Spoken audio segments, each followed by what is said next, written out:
અધ્યાય 7મો બ્રહ્મા નારદ સંવાદ. બ્રહ્મદેવે કરેલું ભગવાનના લીલાવતારોનું વર્ણન.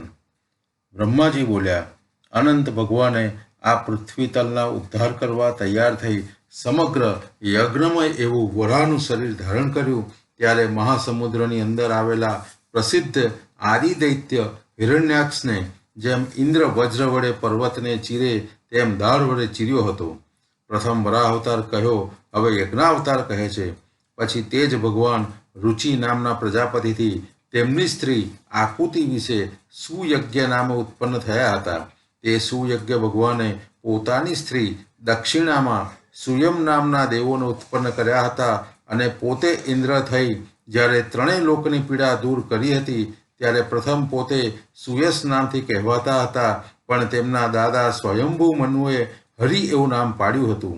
હવે કપિલદેવ અવતાર. હે બ્રાહ્મણ નારદ, પછી ભગવાન કરદમ પ્રજાપતિને ઘેર તેમની સ્ત્રી દેવહૂતિમાં 9 બહેનો સાથે કપિલદેવ નામથી ઉત્પન્ન થયા હતા. તેમણે પોતાની માતાને બ્રહ્મ વિદ્યાનો ઉપદેશ કર્યો હતો કે જે વડે તે આત્માને મલિન કરનાર ગુણ સંગરૂપી મેળ દૂર કરી એ જ જન્મમાં મુક્તિ પામી હતી. દત્તાત્રેય અવતાર. જ્યારે અત્રિ ઋષિએ સંતાનની ઈચ્છાથી ભગવાનને પ્રસન્ન કર્યા હતા ત્યારે ભગવાને પ્રસન્ન થઈ તેમને વર આપતા કહ્યું હતું, હું મારો આત્મા જ તમને આપું છું એમ કહી પોતે તેમને ત્યાં પુત્ર તરીકે જન્મ્યા હતા. તેથી દત્તાત્રેય નામે પ્રસિદ્ધ થયા હતા. આ દત્તાત્રેય ભગવાનના ચરણકમળની રજથી સહસ્ત્રાર્જુન વગેરે રાજાઓ પવિત્ર શરીરવાળા થયા હતા અને આ લોકમાં ભોગ સમૃદ્ધિ તથા અંતે મોક્ષરૂપ યોગ સંપત્તિ પામ્યા હતા. હવે સનકાદિ કુમારોના અવતારો. હે નારદ, પૂર્વે અનેક પ્રકારના લોકોને સર્જવાની ઈચ્છાથી મેં તપ કર્યું હતું અને તે તપ શ્રી ભગવાનને સમર્પણ કર્યું હતું, જેથી તે ભગવાન 4 સનત શબ્દ ધારણ કરીને અવતર્યા હતા. એટલે સનતકુમાર, સનક, સનંદન અને સનાતન એ ચારેય નામે ઉત્પન્ન થયા હતા. તેમણે પૂર્વ સૃષ્ટિના પ્રલય સમયે વિનાશ પામેલું આત્મતત્વનું જ્ઞાન આ સૃષ્ટિકાળમાં સારી રીતે કહ્યું હતું કે જે જ્ઞાનના કહેવા માત્રથી મુનિઓએ આત્મસાક્ષાત્કાર કર્યો હતો. નર નારાયણનો અવતાર કહે છે. પછી દક્ષની મૂર્તિ નામે પુત્રી કે જે ધર્મની પત્ની હતી તેને વિશે નારાયણ અને નર એવા 2 સ્વરૂપે ભગવાન ઉત્પન્ન થયા હતા. તેમના તપનો પ્રભાવ અસાધારણ હતો, કેમ કે કામદેવની સેના સરખી ઉર્વશી વગેરે અપ્સરાઓ પણ તે નર નારાયણ ભગવાનથી ઉત્પન્ન થયેલી પોતાના જેવી જ બીજી અપ્સરાઓને જોઈ તેમના નિયમનો ભંગ કરવા સમર્થ થઈ ન હતી. અને એ કંઈ પણ આશ્ચર્ય નથી, કારણ કે કૃતકૃત્ય શ્રી શંકર વગેરે પોતાની ક્રોધભરી દ્રષ્ટિથી કામદેવને બાળે છે, પણ પોતાના આત્માને બાળનાર ક્રોધને બાળતા નથી. અર્થાત તેઓ કામદેવને જીતે છે પણ ક્રોધને જીતી શકતા નથી. આવો તે ક્રોધ પણ જેમના નિર્મળ અંતઃકરણમાં પ્રવેશ કરતા ભય પામે, તો એ ક્રોધથી પરાજય પામેલો કામદેવ તો તેમના મનમાં કેમ જ પ્રવેશ કરે? બાળક છતાં ધ્રુવ પોતાના પિતા રાજા ઉત્તાનપદની સક્ષમ માતાની શોક્યના વાક્ય બાણોથી જ્યારે વિધાયો ત્યારે તપશ્ચર્યા કરવા વનમાં ગયો હતો. ત્યાં જઈ તેણે ભગવાનની સ્તુતિ કરી હતી. એટલે ભગવાને તેના પર પ્રસન્ન થઈ તેને ધ્રુવપદ આપ્યું હતું. જે ધ્રુવપદની ઉપર રહેલા ભૃગુ વગેરે ઋષિઓ તથા નીચે રહેલા દિવ્ય સપ્તર્ષિઓ પણ સ્તુતિ કરે છે. પૃથુનો અવતાર કહે છે.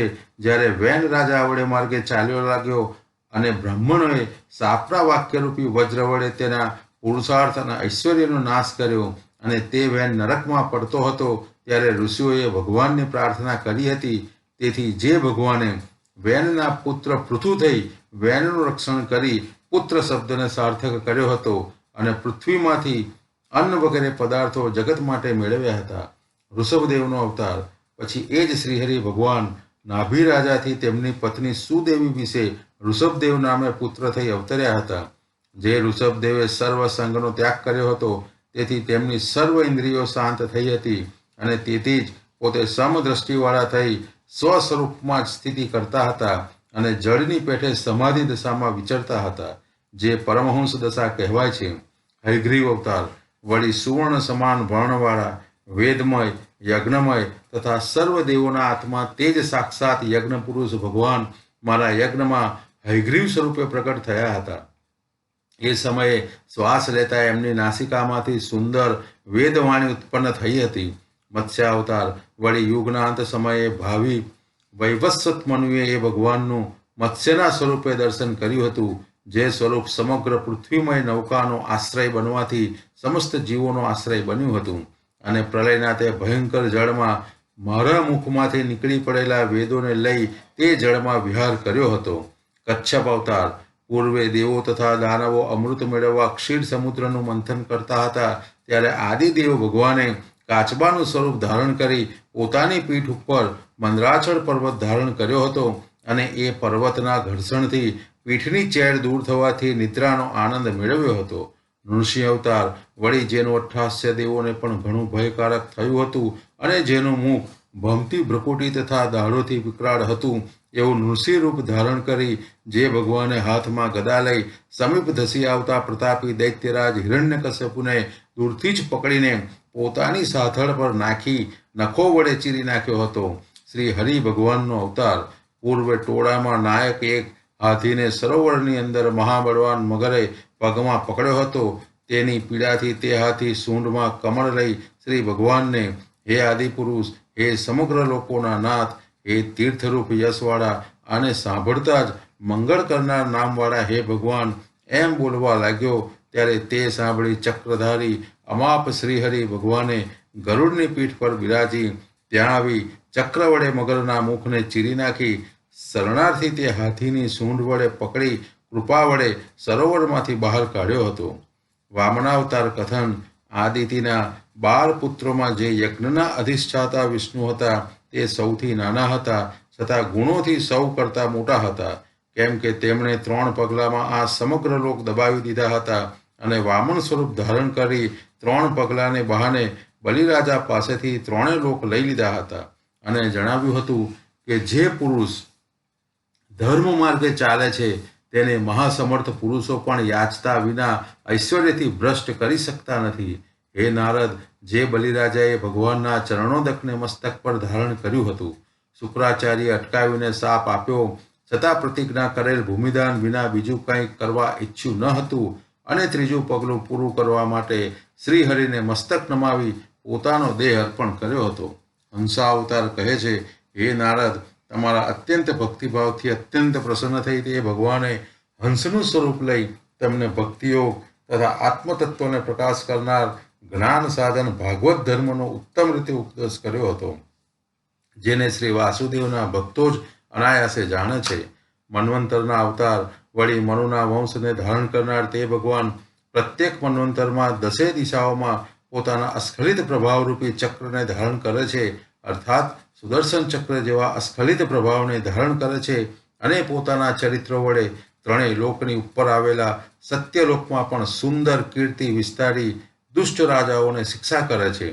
ધન્વંતરીનો અવતાર મૂર્તિમાન કીર્તિ સ્વરૂપ અને જેમના દ્વારા મૃત્યુરહિત આયુષ્ય પ્રાપ્ત થાય છે એવા તે ભગવાને ધન્વંતરી સ્વરૂપે પોતાના નામથી જ મોટા મોટા રોગવાળા મનુષ્યોના રોગો તત્કાળ દૂર કર્યા હતા, અને તે સમયે દૈત્યોએ અટકાવેલા પોતાનો યજ્ઞ ભાગ મેળવ્યો હતો, તેમજ સંસારમાં આયુર્વેદ શાસ્ત્રનો ઉપદેશ કર્યો હતો.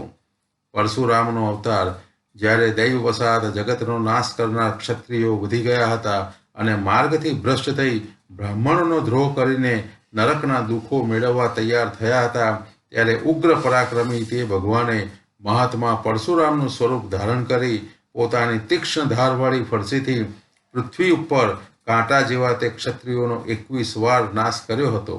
રામચંદ્ર અવતાર માયાના ઈશ્વર ભગવાન ખરેખર આપણા ઉપર કૃપા કરવા તત્પર રહે છે, તેથી જ ઈક્ષ્વાકુ રાજાના વંશમાં પોતાના અંશરૂપ ભરત વગેરે સાથે રામચંદ્ર સ્વરૂપે અવતર્યા હતા. એ સમયે પિતા દશરથ રાજાની આજ્ઞામાં વર્તી તે ભગવાન પત્ની સીતાજી તથા નાના ભાઈ લક્ષ્મણની સાથે 14 વર્ષ વનમાં વસ્યા હતા, જેમની સાથે વિરોધ કરીને રાવણ વિનાશ પામ્યો હતો. જેમ શંકરે ત્રિપુર દૈત્યના નગરને બાળવાની ઈચ્છા કરી હતી, તેમ એ રામચંદ્રે શત્રુ રાવણના નગરને બાળવાની ઈચ્છા કરી, એટલે તરત જ સમુદ્રે તે ભગવાનને માર્ગ આપ્યો હતો, કેમ કે તે વેળા સીતા દૂર થવાથી વધેલા ક્રોધ વડે લાલચોળ થયેલા રામચંદ્રની દ્રષ્ટિ વડે સમુદ્ર ભયભીત થઈ શરીરે ધ્રુજી ઉઠ્યો હતો અને તેની અંદર રહેલા મગરો, સર્પો તથા ઝુંડો વગેરે પણ અત્યંત બળી ઉઠ્યા હતા. ઇન્દ્રનું રાવણ સાથે જ્યારે યુદ્ધ થયું હતું ત્યારે રાવણના વક્ષસ્થળના સ્પર્શથી ઇન્દ્રના હાથી ઐરાવતના દાંત તૂટી પડ્યા હતા અને તે તૂટી પડેલા દાંતોએ પોતાની ધોળાશથી જેને ધોળી કરી હતી એવી સર્વ દિશાઓનું જે પાલન કરતો હતો અને જેણે સીતાનું હરણ કર્યું હતું એવા સૈન્યમાં ઘૂમતા તે રાવણના અહો મારા જેવો બીજો કોણ છે? આવા મોટા ગર્વથી પ્રકટેલા હાસ્યનો તેના પ્રાણો સાથે રામચંદ્ર ભગવાન ધનુષ્યના ટંકારોથી જ નાશ કરી દે છે. શ્રી કૃષ્ણ અવતાર તે પછી આ પૃથ્વી દૈત્ય રાજાઓની સેનાના ભાર વડે પીડાશે ત્યારે તે પૃથ્વીનું દુઃખ દૂર કરવા પોતાના અંશરૂપ બળરામ સાથે ભગવાન શ્રી કૃષ્ણ અવતાર લેશે. એ ભગવાન ધોળા અને કાળા કેસવાળા થશે. એમનો માર્ગ મનુષ્યોના જાણવામાં આવશે નહીં અને પોતાનો મહિમા પ્રગટ કરનારા કર્મો કરશે. બાળક અવસ્થામાં પૂતનાના પ્રાણ હરવા 3 મહિનાના હોવા છતાં પગ વડે ગાળું ઊંધું વાળવું અને ઘૂંટણીએ ચાલતા ચાલતા યમલા જોડના 2 ઊંચા વૃક્ષોની વચ્ચે પેસી તેઓને મૂળમાંથી ઉખેડી નાખવા, એ બધું જો શ્રી કૃષ્ણ સાક્ષાત ઈશ્વર ન હોય તો સંભવે જ નહીં. તે શ્રી કૃષ્ણ વ્રજના યમુનાના ઝેરી પાણી પીવાથી મરણ પામેલા પશુઓ તથા ગોવાળિયાઓને કૃપા દ્રષ્ટિરૂપી અમૃતની વૃષ્ટિ વડે સજીવન કરશે અને યમુનાના જળને ઝેર વગરના કરવા યમુનામાં વિહાર કરી અત્યંત ઝેર તથા શક્તિને લીધે જીભના લપકારા કરી રહેલા કાલિય નાગને ત્યાંથી હાંકી કાઢશે. ખરેખર ભગવાન શ્રી કૃષ્ણનું તે કર્મ અલૌકિક જેવું જ હશે કે જે દિવસે કાલિય નાગને નાથવામાં આવશે તે રાત્રે યમુના કિનારે વ્રજવાસીઓ સૂતા હશે ત્યારે ગ્રીષ્મ ઋતુના સમયને લીધે દાવાનળથી વન સળગશે અને તેથી એ વ્રજવાસીઓનો મૃત્યુકાળ નિશ્ચિત જણાશે. તે વખતે તેમના નેત્રો બંધ કરાવી દુર્ગે પરાક્રમવાળા શ્રી કૃષ્ણ બળદેવની સાથે રહી દાવાનળમાંથી તેમનો ઉદ્ધાર કરશે. વળી શ્રી કૃષ્ણની માતા યશોદા તેમને બાંધવા માટે જે દોરડું લેશે તે તેમને પૂરું થશે નહીં અને તે ભગવાન જ્યારે બગાસું ખાશે ત્યારે તેમના મુખમાં 14 ભુવનો જોઈ યશોદા મનમાં શંકિત થઈ તે દ્વારા બોધ પામશે, ભગવાનના ઐશ્વર્યને જાણશે. વળી તેઓ નંદરાયને અજગરના ભયમાંથી અને વરુણના પાસમાંથી મુક્ત કરશે. મયનો પુત્ર વ્યોમાસુર ગુફાઓમાં પૂરેલા ગોવાળિયાઓને છૂટા કરશે અને દિવસે કામકાજમાં જોડાયેલા રહી અત્યંત પરિશ્રમને લીધે રાત્રે નિદ્રાવશ થતા ગોકુળવાસી મનુષ્યોને વૈકુંઠમાં લઈ જશે. વળી જ્યારે નંદ વગેરે ગોવાળિયા ઇન્દ્રનો યજ્ઞ બંધ કરશે ત્યારે વ્રજનો નાશ કરવા ઇન્દ્ર ચારે તરફ મુસળધાર વરસાદ વરસાવશે. તે સમયે હે નારદ, માત્ર 7 વર્ષની વયના ભગવાન શ્રી કૃષ્ણ પોતાની કૃપા વડે પશુઓના રક્ષણની ઈચ્છાથી 7 દિવસ સુધી ગોવર્ધન પર્વતને શ્રમ વિના પોતાની એક જ હાથે બિલાડીના ટોપની પેઠે લીલાપૂર્વક ધારણ કરશે. તેમજ ચંદ્રના કિરણોથી ઉજ્જવળ રાત્રિમાં વનમાં ક્રીડા કરતા અને રાસ રમવા તત્પર શ્રી કૃષ્ણ મધુર પદોવાળા અને લાંબા આલાપવાળા સંગીત વડે પ્રદીપ્ત કામપીડાવાળી વ્રજવાસી સ્ત્રીઓનું કુબેર સેવક શંખચૂડ યક્ષ હરણ કરશે ત્યારે તેના મસ્તકને મુઠ્ઠીના મારથી ભાગી નાખશે. વળી પ્રલંબાસુર, ગર્ધભાસુર, બકાસુર, કેસી, અરિષ્ટાસુર, ચાણૂર વગેરે મલ્લ, કુવલયાપીડ હાથી, કંસ, કાલયવન, નરકાસુર, પૌંડ્રક વગેરે અને બીજા સાલ્વ, દ્વિવિધ વાનર, બલવલ, દંતવક્ત્ર, 7 બળદો, સંભરાસુર, વિદુરથ અને રૂક્મી વગેરે તેમજ યુદ્ધમાં ધનુષ ધારણ કરનાર અને રણમાં પોતાની પ્રશંસા કરનાર કાંબોજ, મત્સ્ય, કુરુ, કૈકય અને સૃંજય વગેરે રાજાઓને બળદેવ, ભીમસેન, અર્જુન વગેરે નામોની પાછળ કામ કરી રહેલા ભગવાન જ મારીને પોતાને સ્વધામ લઈ જશે. વ્યાસ અવતાર મનુષ્યોની બુદ્ધિ કાળે કરી સંકુચિત થશે અને આયુષ્ય પણ અલ્પ હોય તે મનુષ્યોને પોતે રચેલા વેદો દુર્ગમ થશે. આવો વિચાર કરી પ્રત્યેક યુગમાં પ્રગટ થનાર ભગવાન સત્યવતીમાં વેદ વ્યાસ રૂપે પ્રગટ થશે અને વેદરૂપી વૃક્ષનો ભિન્ન ભિન્ન શાખાઓમાં વિભાગ કરશે. વળી દેવોના શત્રુઓ વેદ માર્ગમાં અત્યંત નિષ્ઠાવાળા હોય મય દાનવે રચેલા અદ્રશ્ય વેગવાળા એટલે જગતમાં અદ્રશ્ય રીતે ફરતા લોઢાના, રૂપાના તથા તાંબાના 3 નગરોનો આશ્રય કરી લોકોનો વિનાશ કરવા લાગશે. ત્યારે તેઓની આગળ ભગવાન તેઓની બુદ્ધિને મોહ ઉપજાવનારા અને અત્યંત લોભાવનારો વેશ પ્રગટ કરી અનેક પ્રકારના ઉપધર્મનો, પાખંડી ધર્મનો ઉપદેશ કરશે. કલ્કી અવતાર યુગના અંત સમયે સજ્જનના ઘરોમાં પણ હરિકથાઓ થશે નહીં. બ્રાહ્મણો, ક્ષત્રિયો અને વૈશ્યો પાખંડી થશે, રાજાઓ શુદ્ર બની જશે અને સ્વાહા સ્વધા તથા વસટ એ વાણી કોઈ સ્થળે સંભળાશે નહીં. ત્યારે ભગવાન કલ્કીનું રૂપ લઈ કલિયુગને શિક્ષા કરનાર થશે. હવે સૃષ્ટિ વગેરે કાર્યના ભેદે જુદા જુદા અવતારોની વિભૂતિઓ કહે છે. સૃષ્ટિની ઉત્પત્તિ માટે તપ, હું બ્રહ્મા, મરીચ્યાદી 9 ઋષિઓ અને દક્ષ વગેરે જે બીજા પ્રજાપતિઓ છે, તેમજ સૃષ્ટિના પાલન માટે ધર્મ, વિષ્ણુ, મનુઓ, દેવો તથા રાજાઓ છે અને સૃષ્ટિના સંહાર માટે અધર્મ, રુદ્રદેવ, સર્પો તથા અસુરો વગેરે છે. તેઓ સઘળા એ મહાન શક્તિવાળા પરમેશ્વરની વિભૂતિઓ જ છે. આ જગતમાં જેણે પૃથ્વીના રજકણોની પણ ગણતરી કરી હોય તેવો કયો વિદ્વાન છે કે જે એ વ્યાપક દેવના પરાક્રમની ગણના કરવાને સમર્થ થાય? અર્થાત તેવી યોગ્યતાવાળો કોઈ છે જ નહીં. જે ભગવાને વામન અવતારમાં પોતાના પગના અસ્ખલિત વેગથી અત્યંત કંપતા છેક પ્રકૃતિના આવરણથી માંડી સત્યલોકના સર્વલોકને ધારણ કર્યા હતા. હું કે તમારા મોટાભાઈ આ સનકાદી મુનિઓ પણ પરમ પુરુષ પરમાત્માના માયાબળને જાણતા નથી, તો બીજાઓ ક્યાંથી જાણે? 1000 મુખવાળા સનાતન આદિદેવ શેષનાગ ભગવાનના ગુણો ગાયા કરે છે, પણ આજ સુધી તેનો પાર પામ્યા નથી.